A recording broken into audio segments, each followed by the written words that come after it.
This project came about when I just sort of started realizing that I'd never seen a movie about someone with epilepsy. And having had epilepsy my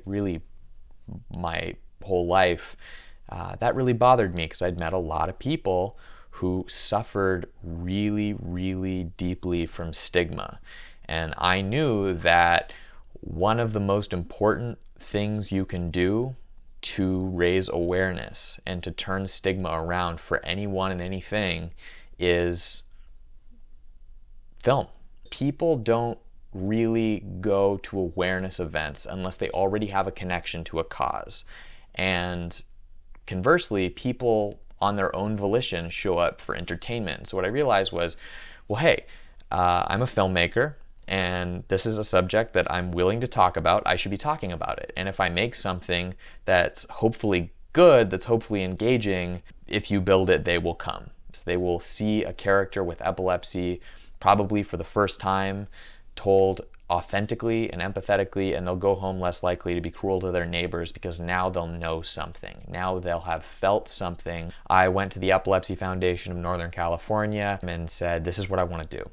And if you're willing to be my loudspeaker, we can do something really special. I said, I want to reach high. I want rising star celebrities. Build a set and do this once and do this right and get ambitious about this. And if you're willing to make this part of your mission, I'm going to do right by you. We're going to make something cool and we're going to make a difference. We did a lot of crazy stuff. We hired these incredible actors who had been on lots and lots of really, really cool stuff like Agents of S.H.I.E.L.D., some Disney Channel shows, just phenomenally talented people that really wanted to be a part of this. We had so many people who wanted to be a part of this movie. I eventually had to turn people away and say, I'm sorry, we physically do not have space for extra hands anymore. A pretty crazy experience for an independent filmmaker to have. We just were stunned at how much people seem to want this. We finally exist in a space where people want to see new voices in cinema. Casting was going to be critical. I needed to really look this person in the eye and watch their physical and emotional performance and feel like, that's me. I'm watching the experience of what it's like to have seizures, to have epilepsy. My former theater teacher, Jennifer Cote, who actually ended up being in the film, said, I read the script and I think you need to check out Alyssa. Alyssa's performance in that reel was just everything that I wanted. I didn't know if she was available. I had never met Alyssa, but I got a little bold and I just stopped auditioning because I knew I had to have Alyssa. And she said yes. Casting the role of Sam is a risk because you need someone whom the epilepsy community can look up on screen and say, I buy it.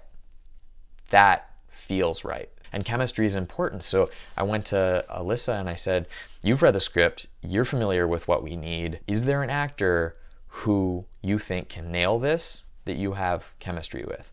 And she said, hands down, Pierce Joza. He, I could tell, really wanted to do right by this cause. That was intriguing to me. He had a lot of questions about epilepsy, really wanted to get this right, and that's critical. Pierce spent hours talking on the phone with my mother about the experience. What's it like to be a parent of someone with epilepsy? He talked on the phone with people that have epilepsy. He went to his local epilepsy foundation. He went and shadowed doctors asking about epilepsy to not only get the performance right, but to be a part of a solution. Pierce went on to speak at our local epilepsy foundation fundraiser. I mean, this is a special kid. On paper, the film should be easy to make. It takes place 85% in a bathroom. It only has 2 actors really for most of the film. That should be easy, right? And what we realized was shooting in a bathroom is really hard. Really, really cramped space. You really just have to deal with whatever dimensions, the stalls happen to be, where the door is. There's mirrors, which means that there's places you can't shoot in because you'll see a reflection.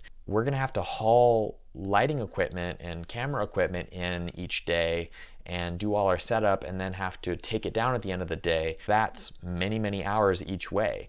And what Spencer Housen, my director of photography and partner in crime, said is, why don't we just build a bathroom? And the next 2-3 months, his poor parents had a bathroom in their garage. We can leave our equipment and our lighting set up, and that buys us 5-6 hours or more time to strictly work with our actors. We built a 3D model of exactly what this room was going to look like, and what this 3D model did for us was it showed us you're going to need exactly this much tile, this much plywood. Someone who's this height now does that work in the confines of our budget and in the confines of this garage.